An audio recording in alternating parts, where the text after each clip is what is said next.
सोचिए एक ऐसा देश जहाँ लोगों को लगने लगे कि पुरानी पॉलिटिक्स से कुछ नहीं होगा और फिर अचानक एक नए लीडर आती है जो सिस्टम को फिर से ठीक करने के लिए खड़ा होता है। नेपाल में आज कुछ ऐसा ही सीन है। बालेंसा के पीएम बनने के बाद सिर्फ एक नाम नहीं चेंज हुआ बल्कि गवर्नेंस, पॉलिटिक्स और पब्लिक एक्सपेक्टेशन का पूरा लैंडस्केप बदलने लगा है। सितंबर 2025 नेपाल में जेन जी प्रोटेस्ट शुरू हुआ और ये प्रोटेस्ट इतनी पीक लेवल पे चले गए थे कि पीएम केपी ओली 9 सितंबर को रिजाइन लेकर देश छोड़ के गए, जिसके बाद 27 मार्च 2026 में नेपाल के एक रैपर बालेंसा हुआ के पीएम बने। तो आज हम समझेंगे कि नेपाल में ये नई यंग लीडरशिप आके क्या क्या बदला, कौन से नए रूल्स आए और न्यू होम मिनिस्टर का रोल इतना इंपॉर्टेंट क्यों है।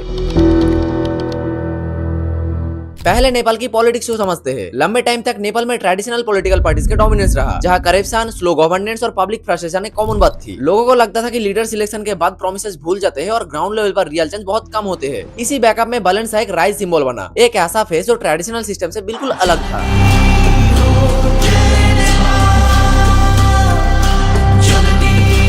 उनकी इमेज सिर्फ एक नेता की नहीं बल्कि रिफॉर्मर और आउटस्पोकन लीडर की बनी, और जब उनकी गवर्नमेंट आया तब लोगों को लगा कि अब शायद काम बोलने वाला लोग आएंगे। बालेंसा का इम्पैक्ट सिर्फ पर्सनालिटी का इशू नहीं है, सबसे इंपॉर्टेंट चीज ये है कि उनके आने से पब्लिक एक्सपेक्टेशन बहुत ज्यादा बढ़ गई है।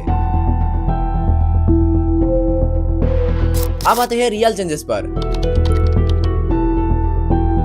रिपोर्ट्स के मुताबिक नई गवर्नमेंट ने सबसे पहले एंटी करप्शन और एडमिनिस्ट्रेटिव डिसिप्लिन को फोकस में लिया, यानी काम करने का स्टाइल अब पुराने धर्रे पर नहीं बल्कि ज्यादा अकाउंटेबल और टाइम बाउंड बनाया जा रहा है। दूसरा बड़ा चेंज है डिजिटल गवर्नेंस। गवर्नमेंट सर्विस को ज्यादा ट्रांसपेरेंट और एक्सेसिबल बनाने की कोशिश हो रही है। आइडिया सिंपल है, अगर लोगों को ऑफिस के चक्कर काम लगाने पड़े तो सिस्टम एफिशिएंट माना जाएगा। तीसरा पॉइंट है youth and education focus. Nepal में यंग पॉपुलेशन का रोल बहुत बड़ा है और बालेंसा की इमेज यूथ सेंट्रिक लीडर की बनती है, इसलिए एजुकेशन, स्किल डेवलपमेंट और कैंपस पॉलिटिक्स जैसे इश्यूज पर भी स्ट्रिक्टर अप्रोच दिख रहा है। और चौथा में जो चेंज है पब्लिक ऑर्डर और अकाउंटेबिलिटी। होम मिनिस्टर के अंडर लॉ एंड ऑर्डर ज्यादा सीरियस तरीके से हैंडल करने की बात हो रही है, मतलब प्रोटेस्ट या रिएक्शन नहीं बल्कि प्लान गवर्नेंस। ये पार्ट बहुत इंपॉर्टेंट है क्योंकि अगर लॉ एंड ऑर्डर वीक रहा तो रिफॉर्म्स का इंपैक्ट ग्राउंड पर नहीं दिखेगा। अब न्यू होम मिनिस्टर की बात करते हैं।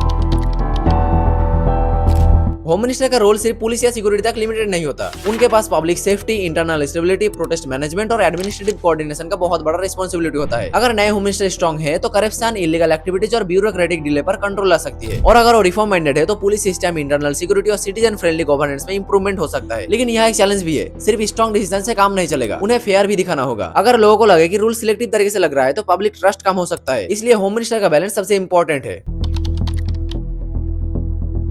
बड़े पिक्चर में देखो तो नेपाल का ये फेज सिर्फ एक गवर्नमेंट का फेज नहीं है, ये साउथ एशिया के लिए भी सिग्नल है कि यंग लीडरशिप, क्लीन इमेज और रिफॉर्म एजेंडा लोगों को अट्रैक्ट कर रहा है। तो टोटल मिला के बालेंसा के आने के बाद नेपाल में सबसे बड़ा चेंज ये है कि लोगों की सोच बदल गई।